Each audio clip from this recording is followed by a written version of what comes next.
Hello বন্ধুরা, কৃষকের কৃষি ইউটিউব চ্যানেলে সবাইকে স্বাগতম।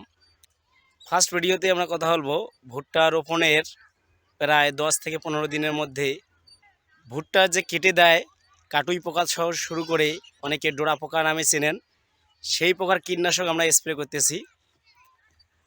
আর আমি আপনাদের দেখাবো কি কি ওষুধ বা কীটনাশক আমি স্প্রে করতেছি। আপনারা পুরো ভিডিওর সাথেই থাকুন এবং দেখতে থাকুন। এই ভুট্টার চারাগুলোর বয়স হচ্ছে মাত্র 12 দিন। আমি 1 তারিখে রোপণ করেছি, আজকে 12 তারিখ। এই চারাগুলোতে আমরা কাটুই পোকা সহ ডোরা পোকা বিভিন্ন পোকা যে কেটে দিচ্ছে, সেই পোকাগুলোর কীটনাশক আমরা দিচ্ছি আজকে। অনেকে একটু লেটে ভুট্টার চারা গাছে কীটনাশক দেয়, আমরা একটু আগেই দিচ্ছি।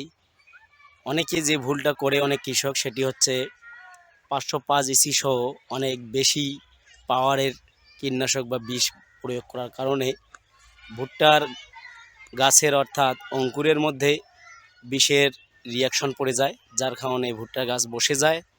পরবর্তীতে বিভিন্ন রকম সার প্রয়োগ করেও সেই গাছকে সবল করানো যায় না। এজন্য আমরা একটু আগেই দিচ্ছি।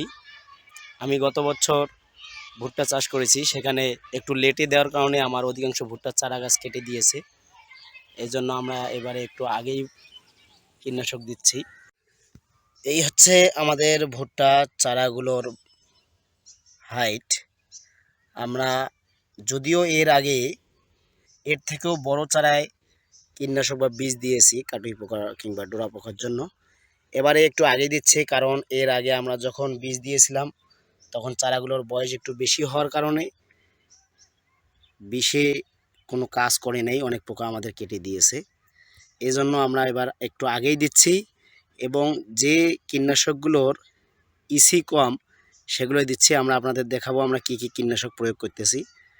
একটা বিষয় হচ্ছে, একটু লেটে বীজ দেওয়াটা অবশ্য চারার পক্ষে ভালো, কিন্তু লেটে বীজ দিলে যে ক্ষতিটি হয় সেটি হচ্ছে ততদিনে পোকার আক্রমণ বেড়ে যায় এবং লেটে বীজ দিলে সেই চারায় যে বিষের রিয়াকশনটা সেটি কিন্তু চারা নিতে পারে না।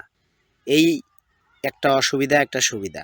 এজন্য আমরা এবারে একটু অগ্রিম দিচ্ছি, যার কারণে ইসিগুলো কমিয়ে নিয়েছি, অর্থাৎ যে কীটনাশকগুলোর ইসি কম সেগুলোই দিচ্ছি। আমি আপনাদের দেখাবো আমরা কি কি কীটনাশক প্রয়োগ করতেছি। 1 নম্বরে আমরা যে কীটনাশকটি দিচ্ছি সেটি হচ্ছে ইপ্রোটিন। ইপ্রোটিন এটি হচ্ছে সুরভি অ্যাগ্রো ইন্ডাস্ট্রি লিমিটেডের একটি কীটনাশক। এই ইপ্রোটিন এটি হচ্ছে অ্যাবামেকটিন গ্রুপের একটি কীটনাশক।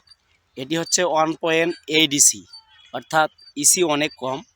আর একটি কীটনাশক আমরা ব্যবহার করতেছি, সেটি আমি যদি আপনাদেরকে দেখাই 1 মিনিট। সেটি হচ্ছে এটি, অর্থাৎ এটি হচ্ছে লিডো।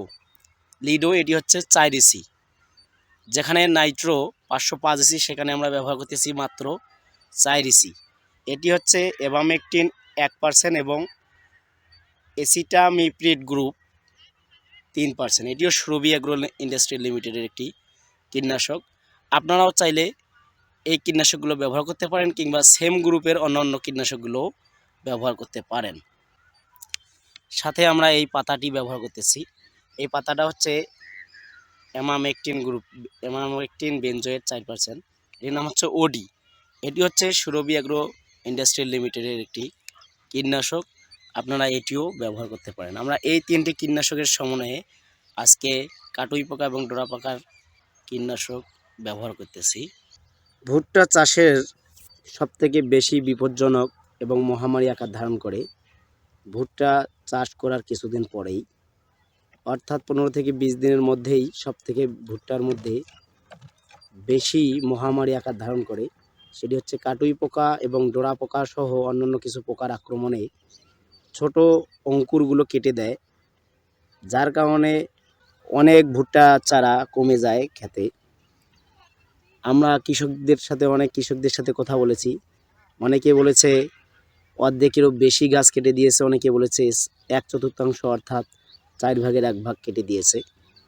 এজন্য আমরা অনেক গবেষণা এবং অনেক বিবেচনা করে অল্প দিনের মধ্যেই এই কীটনাশকগুলো ব্যবহার করতেছি এবং পরিমাণে কম। এতে যদি পোকাগুলো মারাও না যায়, তারপরেও দূরে থাকলেও এই বীজটির অ্যাকশন থাকবে 20 দিনের মতো। 20 দিন যদি এই পোকাগুলো আক্রমণ না করে ফসলে, তারপরে চারার যে বয়স হবে তখন কিন্তু আর কাটতে পারবে না। এজন্য আমরা কমইছি এবং অনেক আগেই কীটনাশকগুলো দিচ্ছি। আরেকটি বিষয় গুরুত্বপূর্ণ, সেটি হচ্ছে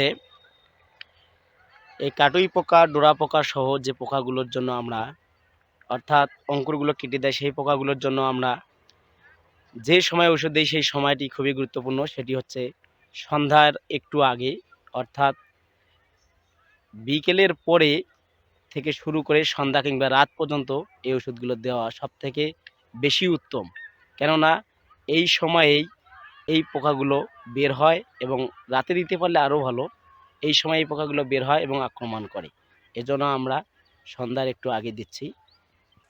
এরকম নিত্য নতুন কৃষি বিষয়ক পরামর্শ বা টিপস, পরামর্শ বলবো না, কেননা আমি নিজে একজন কৃষক, নিজেও শিখছি। কৃষি বিষয়ক বিভিন্ন ধরনের অভিজ্ঞতা এবং বিভিন্ন কৃষি অফিসারদের সাথে পরামর্শমূলক ভিডিও আপনারা এই চ্যানেলে পাবেন। তাই আপনারা সকলেই আমাদের চ্যানেলটি সাবস্ক্রাইব করে সাথে থাকবেন এবং সবাইকে ধন্যবাদ সম্পূর্ণ ভিডিও দেখার জন্য।